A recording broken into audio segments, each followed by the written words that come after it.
தமிழ்நாட்டுல எல்லாமே சேஞ்ச் ஆயிடுச்சு. உங்க நகையையும் சேஞ்ச் பண்ணுங்க. உங்க பழைய நகைக்கு கிராமுக்கு 150 ரூபாய் கூடுதலா வாங்கி புது நகை எடுத்துக்கோங்க. அதே கம்மி சேதாரம் தான் உங்க லலிதால மட்டும்தான். மாண்புமிகு தமிழக முதலமைச்சர் அவர்களின் வழிகாட்டுதலின்படி தரமான மருத்துவ சேவை அனைத்து மக்களுக்கும் கிடைக்கணும் அப்படிங்கிற உயர்ந்த லட்சியத்தின் நோக்காக நம்ம தமிழக சுகாதாரத்துறை நாங்கள் செயல்பட்டு வந்துட்டு இருக்கோம். பார்த்தீங்கன்னா ஒவ்வொரு மருத்துவ பயனாளிகளோட அந்த மருத்துவமனை அனுபவங்களை மேம்படுத்தணுங்கிறதுக்காக தான் நம்ம உழைச்சிட்டு இருக்கோம். இப்போ அதன் ஒரு கட்டமாக நம்ம நலம் ஏஐ ஒரு டிஜிட்டல் சேவையை வாட்ஸ்அப் சேட்பாட்டை அறிமுகப்படுத்தி வச்சுருந்தோம். இது வரைக்கும் பார்த்தீங்கன்னா 1,25,000 பேர் அதை பயன்படுத்தியிருக்காங்க. ஒரு ஓபி டிக்கெட் ஒரு 25,000 பேர் இது வரைக்கும் அதை பயன்படுத்தியிருக்காங்க. இப்போ ராஜீவ்காந்தி அரசு மருத்துவமனையில் நம்ம அப்பாயின்மெண்ட் புக்கிங் ஃபெசிலிட்டி நம்ம பண்ணியிருக்கோம். அந்த ஒரு நெஞ்சக நோய் பிரிவில் மட்டும் இது வரைக்கும் 500 பேர் அந்த அப்பாயின்மெண்ட் ஃபெசிலிட்டியை புக் பண்ணிட்டு அவங்க அந்த சேவையை பயன்படுத்தியிருக்காங்க. நான் ஏற்கனவே சொன்ன மாதிரி 22 மாவட்டங்களில் இந்த சேட்பாட் வசதி அறிமுகப்படுத்தியிருக்கோம். இதன் மூலமாக அந்த 22 மாவட்டங்களில் இருக்கிற அனைத்து அரசு மருத்துவமனைகள், ஆரம்ப சுகாதார நிலையங்களிலிருந்து மாவட்ட தாலுகா மருத்துவமனையிலிருந்து அங்கே இருக்கிற மருத்துவக் கல்லூரி மருத்துவமனை வரைக்கும் அந்த நலம் ஏஐ அந்த வாட்ஸ்அப் சேட்பாட் மூலமாக நீங்கள் ஓபி நீங்கள் ரெஜிஸ்டர் பண்ணிக்கிட்டு ஓபி சீட்டு புறநோயாளிகளுக்கான அந்த சீட் நீங்கள் எடுத்துகிட்டு நீங்கள் போகலாம். அப்பாயின்மெண்ட் ஃபெசிலிட்டி மட்டும் எந்த நாளில் எந்த நேரத்தில் நான் டாக்டர் பார்க்க விரும்புகிறேன் அப்படிங்கிற அந்த அப்பாயின்மெண்ட் ஃபெசிலிட்டி மட்டும்தான் ராஜீவ்காந்தி மருத்துவமனையில் நெஞ்சக பிரிவில் நம்ம அறிமுகப்படுத்தியிருக்கோம். கூடிய விரைவில் நம்ம மற்ற மாவட்டங்களுக்கும் இந்த வாட்ஸ்அப் சேட்பாட் அறிமுகப்படுத்துவோம். அப்பாயின்மெண்ட் ஃபெசிலிட்டியும் படிப்படியாக மற்ற ஹாஸ்பிட்டல்ஸ் நாங்கள் இன்ட்ரடியூஸ் பண்ணுவோம். அப்புறம் அப்பாயின்மெண்ட் நம்ம பண்ணாதான் வெயிட்டிங் டைம் குறையும். இப்போ அப்பாயின்மெண்ட் பண்றோம்ல, அங்கே பார்த்தீங்கன்னா அவங்களுக்கு தெரியும் இந்த நாளில் இத்தனை மணிக்கு வருவோம்னு தெரியும். அப்போ கண்டிப்பாக வெயிட்டிங் டைம் குறையும். இது ஃபர்ஸ்ட் அந்த பைலட் பேசிஸ்ல நாங்கள் ஸ்டடி பண்ணிட்டு இருக்கோம். அப்பாயின்மெண்ட் ஃபெசிலிட்டி வெயிட்டிங் டைம் எப்போ குறையும்னா அப்பாயின்மெண்ட் ஃபிக்ஸ் பண்ணிட்டு புக் பண்ணிட்டு அட்வான்ஸாக நம்ம பதிவு பண்ணிட்டு வந்தால் தான் வெயிட்டிங் டைம் குறையும். இப்போ இந்த கியூல நின்று நம்ம ஓபி சீட் எடுக்க வேண்டாம் அப்படிங்க வீட்டில இருந்தே நீங்கள் ஓபி சீட் எடுத்துக்கலாங்கிறத அதை நம்ம பண்ணியிருக்கோம். அப்புறம் பார்த்தீங்கன்னா மாண்புமிகு முதலமைச்சர் தலைமையில் நம்ம நலம் டிஎன் அப்படிங்கிற ஒரு சேவையை ஒரு செக்ஷன் 8 கம்பெனி ஆரம்பித்து அதன் மூலமாக ஒரு ஹெல்த் ஃபவுண்டேஷன் ஆரம்பித்து பெரும் நிறுவனங்கள் கார்பரேட்ஸ் மட்டுமல்ல ஒரு பொதுமக்களும் அதில் டொனேட் பண்ணலாம். அரசு மருத்துவமனையோட உட்கட்டமைப்பை மேம்படுத்தணுங்கிறதுக்காக நீங்கள் பண்ணலாம் அப்படின்னு சொல்லியிருந்தோம். ரொம்ப நிறைய பேர் முன் வந்து பண்ணியிருக்காங்க. இதுவரை 2.8 கோடி இந்த ஒரு சில நாட்களிலே நம்ம நலம் டிஎன் அந்த ஃபவுண்டேஷனுக்கு கிடைச்சிருக்கு. இன்னும் நிறைய பேர் நாங்கள் வந்து நேரடியாக முதலமைச்சர்கிட்டே நம்ம கொடுக்குறோம், 1 கோடி அளவுக்கு நாங்கள் செக் கொடுக்குறோம் அப்படின்னு சொல்கிறாங்க. நிறைய பேர் அவங்களே வாலண்டியராக கொடுக்குறேன்னு சொல்கிறாங்க. ரொம்ப மகிழ்ச்சியாக இருக்குது. கண்டிப்பாக நான் மீண்டும் ஒரு முறை சொல்லிக்கிறேன், இது 100% டிரான்ஸ்பரண்டாக இருக்கும். நீங்கள் கொடுக்குற ஒவ்வொரு ரூபாயும் அது எந்த பர்பஸ்க்காக நம்ம மக்கள் டொனேட் பண்ணுறாங்களோ அதற்காகத்தான் இந்த பணம் முழுதும் பயன்படும். அதனால் இன்னொரு விஷயம், நீட் ரிசல்ட் வந்திருக்கு. அதில் வெற்றி பெற்ற அனைத்து மாணவர்களுக்கும் வாழ்த்துக்கள். வெற்றி பெற முடியாத மாணவர்கள் நீங்களாம் மனம் உடைந்து போக தேவையில்லை. கண்டிப்பாக இந்த உலகம் பெறுது, வாய்ப்புகள் நிறைய இருக்கு. நாங்கள் இருக்கோம், தமிழக அரசு இருக்கு, உங்கள் அண்ணன் தலைமையிலான அரசு உங்களை பார்த்துக்கும். கண்டிப்பாக நிறைய வாய்ப்புகள் இருக்கு. கண்டிப்பாக வெற்றி பெற முடியாத மாணவர்களுக்கு மனம் வருத்தம் கண்டிப்பாக இருக்கும். ஏன்னா நானும் போட்டித் தேர்வுலாம் எழுதியிருக்கேன். அது எந்த அளவுக்கு ஒரு நம்ம முயற்சி பண்ணி அது கிடைக்கலன்னா கண்டிப்பாக ஒரு ஏமாற்றம் இருக்க தான் செய்யும். அந்த பெரிய வழி இருக்கும், அதை நாங்கள் உணர்றோம். ஆனால் அதை நம்ம மீண்டு வரணும். அதுதான் ஒரு வாழ்க்கை. நிறைய ஆப்பர்ச்சுனிட்டிஸ் இருக்குது.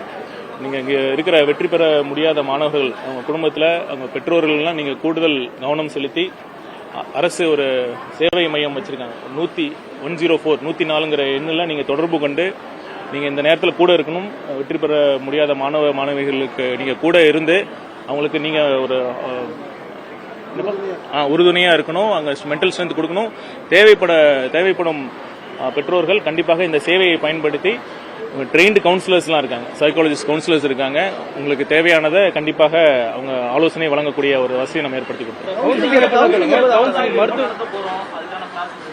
பார்த்தீங்கன்னா எம்பிபிஎஸ் அந்த அப்ளிகேஷன்ஸ் வந்து இறுதி நாள் வந்து ஜூலை 23 5 மணி வரைக்கும், மாலை 5 மணி வரைக்கும் அப்ளிகேஷன்ஸ் நம்ம இன்வைட் பண்ணுறோம். அதன் பிறகு அந்த முடிந்த பிறகு கவுன்சிலிங்ஸுக்கு நம்ம ஏற்பாடு பண்ணுவோம். கவுன்சிலிங் முன்னாடி சீட்ஸ் எவ்வளோ இருக்குது நம்ம கிட்ட, நம்ம என்ன இன்க்ரீஸ் பண்ணுறதுக்கு வாய்ப்பு இருக்கா? மத்திய அரசு கோரிக்கை வச்சிருக்கோம் ஏற்கனவே கூடிய காலேஜஸ்ல சீட் யூஸ் பண்ணுறதுக்கு. இப்போ பார்த்தீங்கன்னா ஏற்கனவே நம்ம அறிவித்த மாதிரி தமிழக சுகாதாரத்துறை கரெக்டான டைமில் அந்த ரிப்போர்ட்லாம் கொடுத்துட்டு அவங்க கேட்குற டாக்குமெண்ட்ஸ்லாம் அந்த எல்லாமே சப்மிட் பண்ணதுனால நம்ம இந்த வருஷம் 3 அரசு மருத்துவ கல்லூரிக்கு நம்ம தலா 50 இடங்களை நம்ம அதிகமாக பெற்றிருக்கோம். இது ஒரு பெரிய ஒரு ஏழை மாணவர்களுக்கு, தமிழகத்தில் உள்ள மாணவர்களுக்கு கிடைத்த ஒரு பெரிய ஒரு வாய்ப்பாக தான் நம்ம பார்க்கணும். மாண்புமிகு முதலமைச்சர் அவர்களுக்கு இந்த நேரத்தில் நான் சுகாதாரத்துறையின் சார்பாக நன்றி சொல்லிக்கிறேன். இப்போ பார்த்தீங்கன்னா நீங்கள் சொன்னீங்க இந்த எவ்வளோ சீட்ஸ் இருக்குங்கிறத கடைசி ஃபைனல் சீட் மேட்ரிக்ஸை வந்து நாங்கள் அந்த அப்ளிகேஷன் முடியறதுக்குள்ள நாங்கள் பப்ளிஷ் பண்ணிருக்கோம். கண்டிப்பாக பின்பற்றுவோம். கண்டிப்பாக பின்பற்றுவோம். அரசு ஒதுக்கீடு இடம் அரசு மாணவர்களுக்கு 10% அதிகரிக்க போறது ஆலோசனை எல்லாம் சொல்றாங்க. அப்படி நடந்துட்டு இருக்கா? 10% அதிகரிக்க போறது இல்ல, மாண்பு முதலமைச்சர் அவர்கள் இது விஷயமா அவர் சம்பந்தப்பட்ட துறை அதிகாரிகளோட கலந்து பேசி அது சம்பந்தப்பா அது வாய்ப்பு இருந்ததுன்னா அது பண்ணுவோம். அரசோட பரிசீலனை இருக்கா சார்? பெரியார் நகர் ஹாஸ்பிட்டல் டாக்டர்கள் பற்றாக்குறை இருக்கிறதா எப்போ அந்த ஆய்வு பண்ண ஃபைனல் சீட் மெட்ரிக்ஸ் ஒரே நிமிஷம், இதுதான் ஃபைனல் சீட் மெட்ரிக்ஸ்.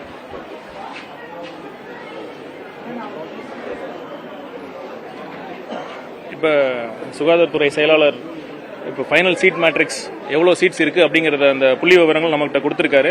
இப்போ பார்த்தீங்கன்னா தமிழகத்தில் இந்த ஆண்டு 13,999 13,999 சீட்ஸ் இப்போ நம்ம இருக்குது. அதில் பார்த்தீங்கன்னா அரசு மருத்துவமனைகளில் மட்டும் 5,349, தனியார் மருத்துவ கல்லூரியில் 8,650 இந்த இடங்கள் மருத்துவ இடங்கள் மொத்தம் இன்க்ரீஸ் ஆன சீட்ஸ் மட்டும் 950 இடங்கள் இந்த வருஷம் அதிகமாக நமக்கு கிடைச்சிருக்கு. அதில் அரசு மருத்துவக் கல்லூரியில் நான் ஏற்கனவே சொன்ன மாதிரி 150, தனியார் மருத்துவக் கல்லூரியில் 800 இடங்கள் நம்ம கூடுதலாக கிடைச்சிருக்கு. ஸோ இதை நம்ம ஏற்கனவே சொன்ன மாதிரி ஜூலை 23 இறுதி நாள் இந்த அப்ளிகேஷன்ஸ் விண்ணப்பங்கள்லாம் சமர்ப்பிக்கிறதுக்கான இறுதி நாள்.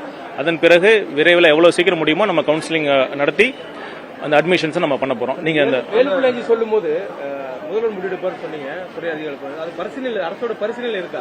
10 உயர்த்தணும் அப்படிங்கிறது அரசோட பரிசீலனை இருக்கா? நான் இதை பற்றி நான் கன்ஃபார்மாக நான் சொல்ல முடியாது. கன்ஃபார்மான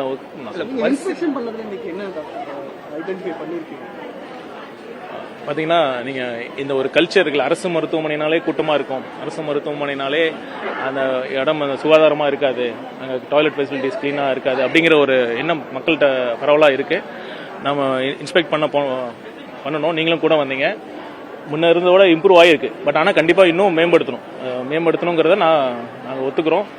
கூடிய விரைவில் இதில் என்னென்ன பண்ணணும் அப்படிங்கிறத குறிப்பாக பார்த்தீங்கன்னா ராஜீவ்காந்தி அரசு மருத்துவமனையில் கழிவறைகளுக்காக ஒரு தனியான ஒரு QR கோட் ஸ்கேன் நீங்கள் பார்த்துருப்பீங்க. அந்த ஒரு எளிமையான ஒரு QR கோட் ஸ்கேனில் அந்த கழிவறை சுத்தமாக இல்லையா அப்படின்னு நம்ம இது பண்ணிட்டா உடனே அந்த சூப்பர்வைசருக்கு போகும். 1/2 மணி நேரத்தில் அது க்ளீன் பண்ணலன்னா டீனுக்கு போகும். அந்த மாதிரி ஒரு ஃபெசிலிட்டி இருக்குது. மற்ற மருத்துவமனைகளும் அந்த மாதிரி ஒரு ஃபெசிலிட்டி நம்ம இம்ப்ரூவ் பண்ணணும். இல்லை, என் கவனத்துக்கு வரல. நான் விசாரிக்க சொல்றேன். ஏடிஎம்கே கவர்மெண்ட் இருக்கும்போது மாலை நேரத்தில் அம்மா கிளினிக் கொண்டு வந்தாங்க. பெரும்பாலும் வேலைக்கு போறவங்க காலையில தான் ஓபி வர வேண்டியதா இருக்கு, மாலை நேரத்தில் கிளினிக் வேணும் அப்படிங்கிறது பெரும்பாலும் இது ஒரு முக்கியமான மக்களோட தேவையா இருக்கு, கோரிக்கையாகவும் இருக்கு. கண்டிப்பாக நம்ம செயல்படுத்த போறோம். நம்ம பட்ஜெட்ல இதுக்கான அறிவிப்பு வரும். இங்க கண்டிப்பா இருக்கும்.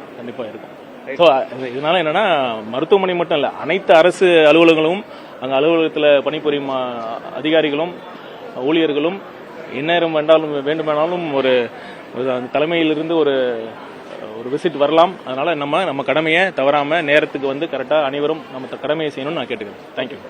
தமிழ்நாட்டுல எல்லாமே சேஞ்ச் ஆயிடுச்சு. உங்க நகையையும் சேஞ்ச் பண்ணுங்க. உங்க பழைய நகைக்கு கிராமுக்கு 150 ரூபாய் கூடுதலா வாங்கி புது நகை எடுத்துக்கோங்க. அதே கம்மி சேதாரம் தான் உங்க லலிதால மட்டும்தான்.